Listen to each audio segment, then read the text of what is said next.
Bonjour à tous,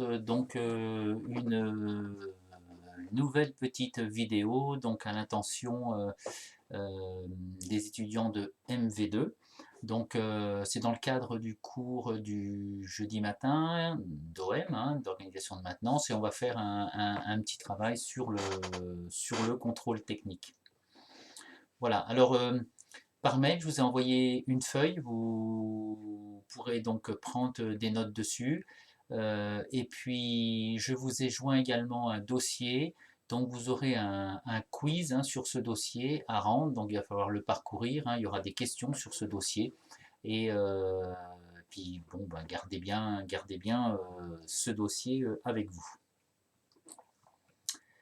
Donc, alors, au niveau du... Je mets mon diaporama. Voilà, au niveau du contrôle technique, donc ici, c'est simplement une petite introduction. Donc, vous savez que le contrôle technique a changé à partir du 20 mai 2018. Avant le 20 mai 2018, il faut savoir que quand on emmenait un véhicule au contrôle technique, vous aviez en tout 123 points de contrôle et vous aviez à peu près 453 défauts possibles. Sachant que il y avait plusieurs types de défauts. Il y avait les défauts qui entraînaient une contre-visite, donc vous aviez 2 mois, et il y avait les défauts qui n'entraînaient pas de contre-visite.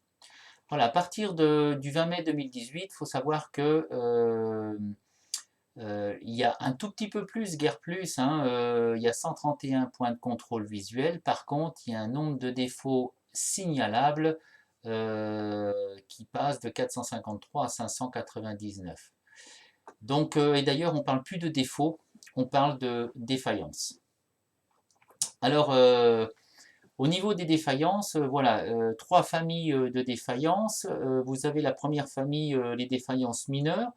Donc, ce sont des défaillances, effectivement, pour lesquelles sur le PV de contrôle technique, vous avez un message, mais ces défaillances n'entraînent pas de contre-visite. Donc, il y a 136 défaillances mineures qui peuvent être signalées. Ensuite, vous avez également les défaillances majeures. Donc, c'est le gros paquet, hein, des défaillances, 336.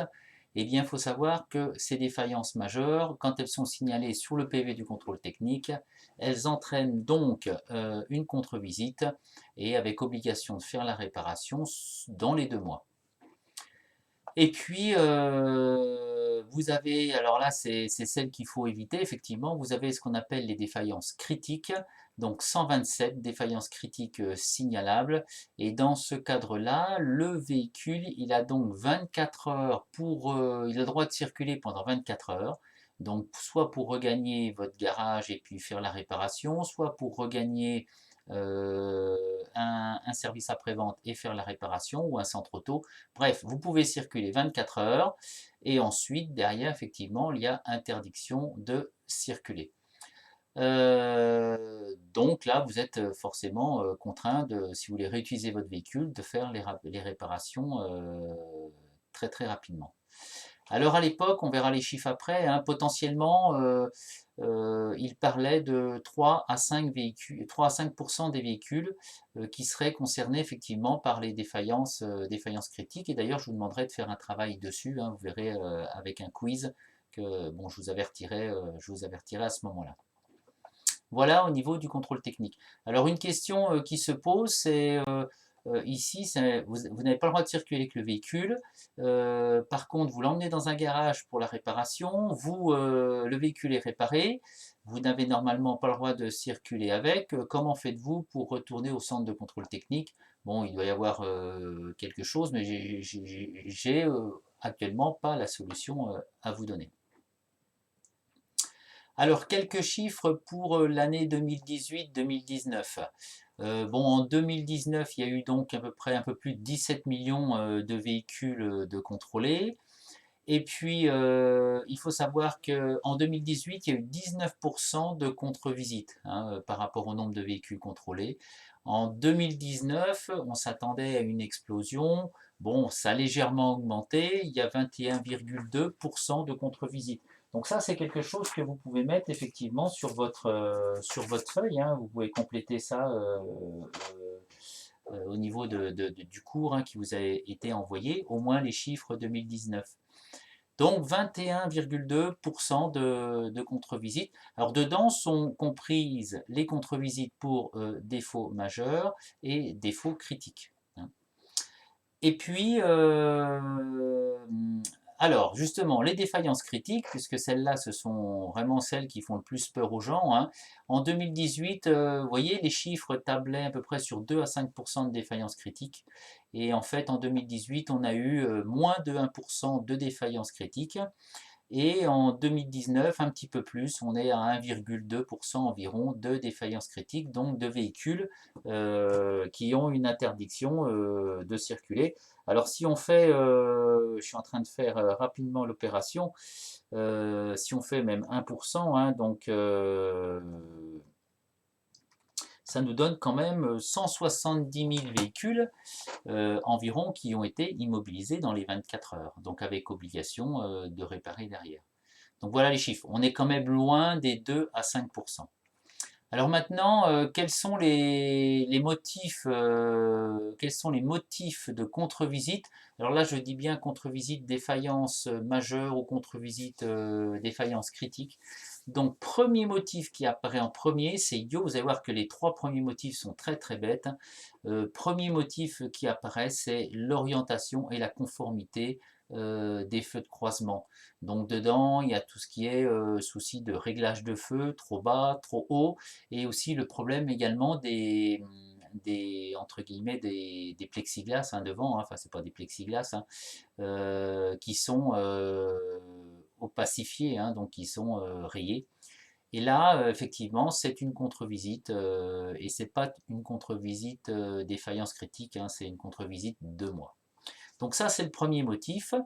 Donc je pense qu'avec les clients en garage, il faudra être vigilant, le signaler.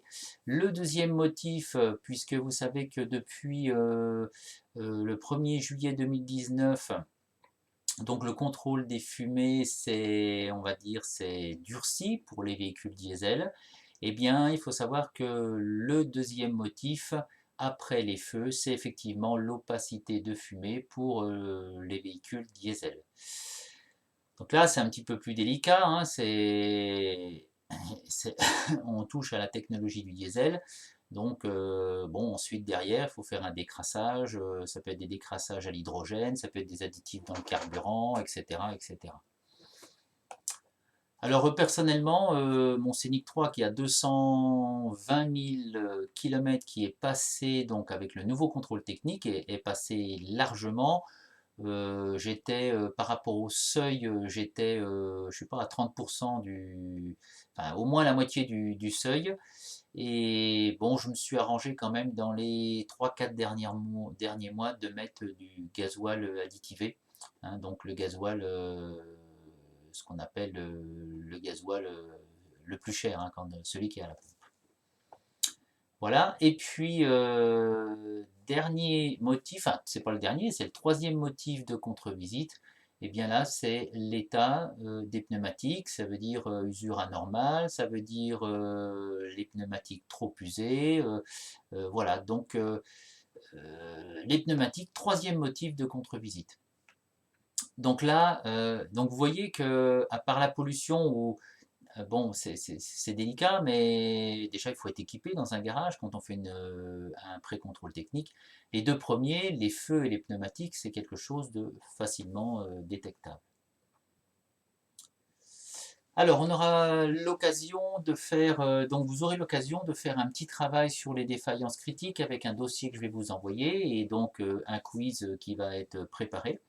Donc ça vous permettra de, voilà, de voir quelles sont les principales causes, hein, des défaillances critiques. En attendant, donc, voilà, complétez bien votre cours et puis je vous souhaite une bonne continuation de confinement. Vous avez vu, on se dirige vers 6 semaines. Voilà, bon courage à tous et puis à la prochaine.